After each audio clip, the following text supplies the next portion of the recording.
All right, man. Superstar, controversial boxer Adrien Broner is all over the news today. Now, this video surfaced about 20 minutes ago and it's showing Adrien Broner being walked away in handcuffs away from the Deontay Wilder and Tyson Fury weigh-in that's going down. And we know they're about to fight tomorrow night. But the reason pretty much he's being taken away is for trespassing. Now, they're saying they took him away in cuffs and they cited him with a misdemeanor trespassing citation.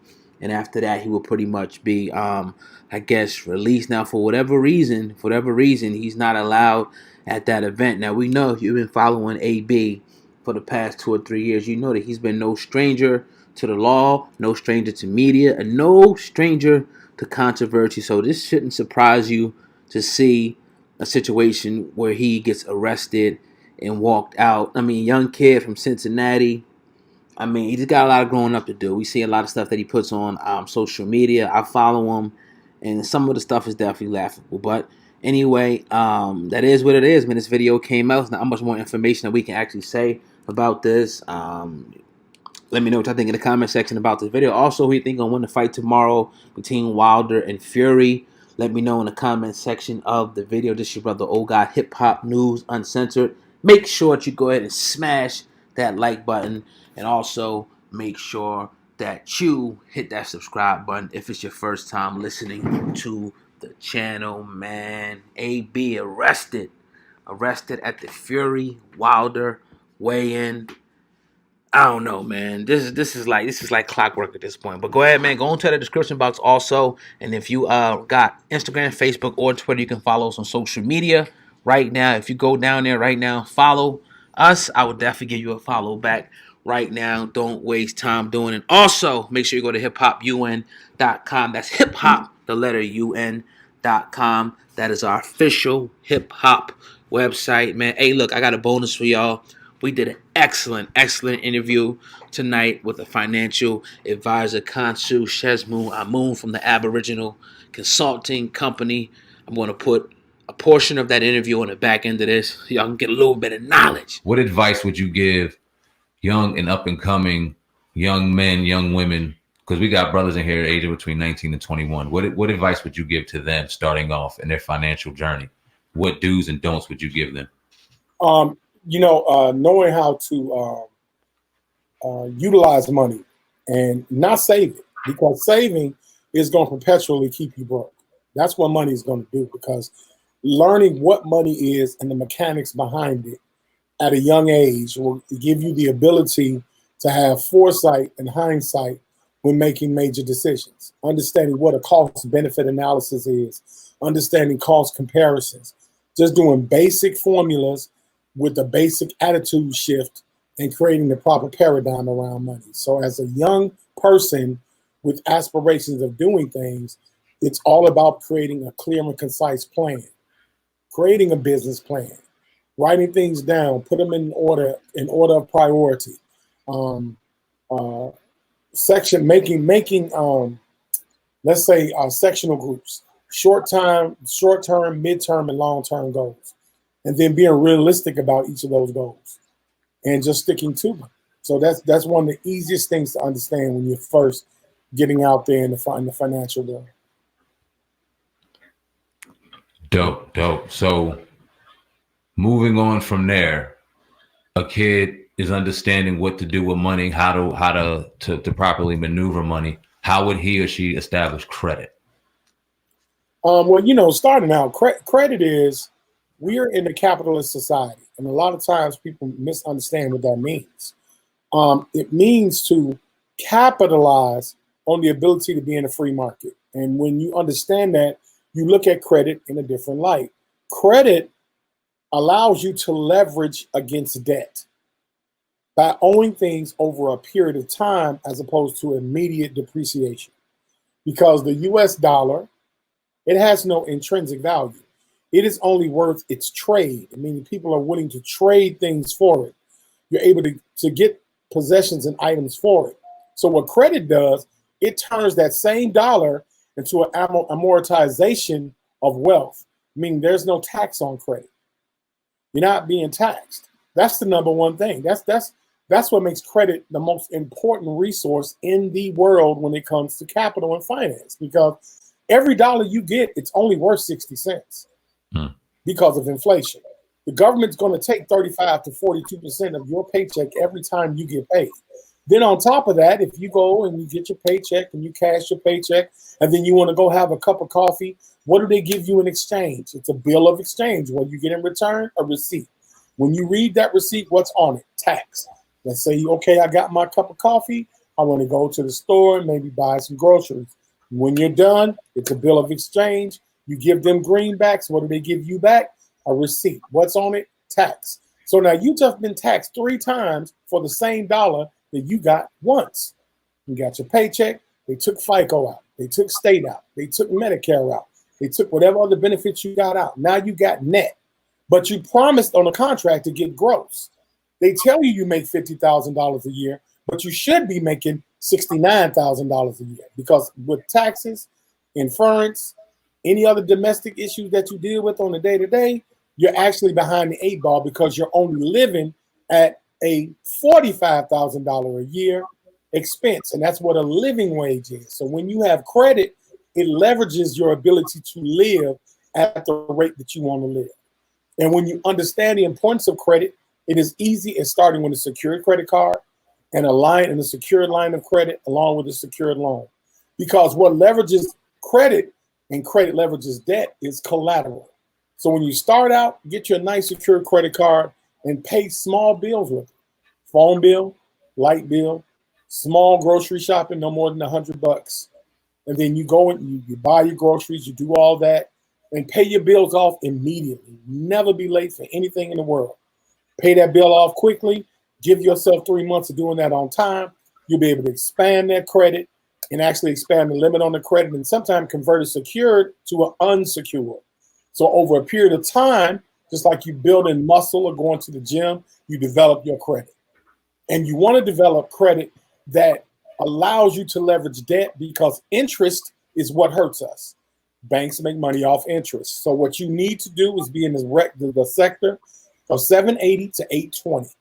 That's the score you want to shoot for. And you don't need a lot to do that. It's just that you got to have due diligence. You need 3 revolving lines of credit. You need 2 installment lines of credit, which would be a car note, or you're paying on furniture, anything that's an installment loan. And then you want to have real estate lines of credit, like your apartment, because you can talk to your landlord and have them register every monthly payment to your credit. There's companies that will do that for you. And then also your mortgage. So with 3 lines of revolving, 2 installment, and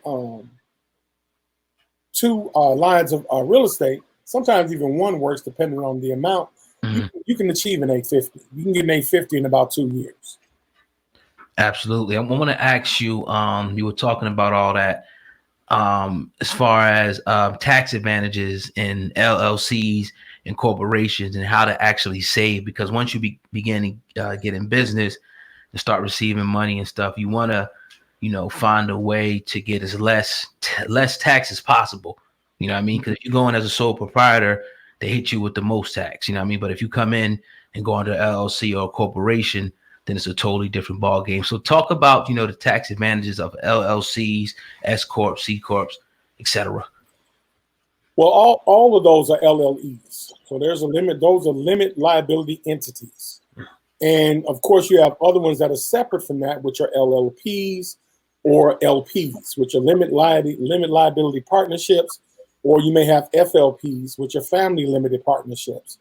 Within the LLC paradigm, you have S corps, you have corporations, you have incorporations. All those are nothing but tax distinctions. So each one distributes tax as a go-between between the actual owner and board members as they incur taxes from whatever product or distinction that they have. So if they're an LLC, what that does is protect you from any liability against your personal belongings. Anything that you own or possess will not be encumbered in any debt that the company creates. And what we're not taught is that, well, number one, EINs are unlimited. You can get as many as you want. And we make the vital mistake of attaching our own liability to items because we're taught you want a title, you want to own your house, you want the house in your name, you want the car in your name. No, you do not. Just like the Rockefellers used to say, you know, you control everything and own nothing. You do not have to have your personal name on anything. Your LLC can own your possessions, and they ultimately protect your person. So you can have, you know, your LLC can own your home, and it becomes a tax write-off. Your LLC can own the vehicle; it becomes a tax write-off. So there are creative ways that you can do that depending upon your infrastructure and what structure you choose to operate under, whether it be an LLC or a corporation or a corporation. I wanted you to talk about holding companies because it kind of ties in. A lot of times you'll see, like with mortgages, they'll have one company and then the other company will be like, you know, Wells Fargo Holding LLC. Talk about the holding company and how that ties into corporations, S corps, and how they, you know, move money around to protect it, so to speak, as well. Yeah. The holding company, and some people use outside of a holding company, some people will use a holding company name, which is, you know, almost like an AKA. So you can operate with a holding company to hold assets. It holds all the assets of the sub companies connected to it. So a holding company, what it does, it's not a functioning company. It's just a company designed to hold assets. Basically, a corporate account that holds the earnings from the actual functioning account. And it is basically just a simple bank account. And what it does, it limits any threat of liability or your name being connected to that money. And so that holding company becomes the protection of the business owner. And so the business owner would own two LLCs. One would act as a holding company. The other one would act as the functioning company or the S corp. And then thirdly, but not leastly, your personal account will be separate from those two accounts. So you would have three accounts where the holding company owns 51% of, when it comes to LLC, 51%. When it comes to a corp, it'll be shares. But 51% of the LLC would gives its ownership, and through that holding company, it will pay salaries. You'll pay yourself through the holding company, so that no liability comes back and falls on you. And so that's what the holding company serves, and it's very important. Most major companies have a holding company with a separate board so that the assets are not interwoven into the actual company. So that way assets are allocated properly and you're protected from tax. Brother's dropping it today. He always does. Yeah. Brother Kansu in the building. Aboriginal consultant. This brother's a beast, man. Yeah. So we in tax time, Brother Kansu, and for new business owners, this shit is a nightmare, man. It's a lot of mistakes that are being made with new business owners coming into new great wealth and not knowing how to properly write things off and things like that, how to properly hold receipts, go to their account with proper established information for them to start cutting up and getting some of these write-offs. Talk about some of the cardinal mistakes new business owners run into during tax time and some things to alleviate and combat those mistakes. Bookkeeping. Bookkeeping is premium, and you need a financial team. You need a financial team around you. I know I had to learn to create what is called a mastermind. And a mastermind team is critical because you have groups of people, let's say me, you, Sam, and you, oh God, we come together and we create a mastermind alliance and we work together for a common goal. And each of us are specialists. So we each do our specialty in order to accomplish a common goal. And that's normally what masterminds do in an alliance group. And you want to be part of those kind of groups as a business startup owner.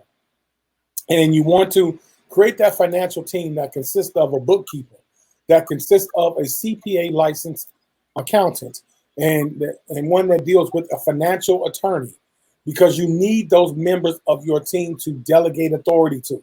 You're going to need a business plan, and a lot of people don't do that. They have the idea, but they don't put it on paper and express it fiscally so that it garnishes investment, because 90% of large businesses are started with grants. They're not starting with credit or nothing like that. You hire a grant writer. That's another part of your team. So you want to hire this grant writer, You want to hire this bookkeeper, you want to hire this attorney, you want to hire the accountant. Now, when you got this financial team that you're the CEO of, it's all about sending them on specific duties because the goal is to have employees. You're not a true entrepreneur until you have employees. When you're working for yourself, you're just self-employed. You own a job. But when you're an entrepreneur, what you're doing is duplicating your best self. So if I'm running Hip Hop Uncensored, I want 10 O-Gods and give me 6 Sams, and I'm going to have O-Gods and Sams doing the O-God and Sam thing. And as I replicate that and delegate the authority that's passed down from me, I start to automate that, where it starts to work automatically and organically. And then as I do that, I start eliminating things that I don't need because my business is starting to take form and shape, and I can see my niche. And once you find a niche, you dominate your niche. You don't have to cater to anyone but the niche, because in a niche, you want competition. Scarcity and competition are the top elements in economics. So you want to endorse, let's say somebody trying to bite your style. They want to be O-God and Sam when they grow up, right? And they really like your style. No, please do that. Please, that, you know, like 50 Cent would say, I love the haters. It makes me greater. Of course it does.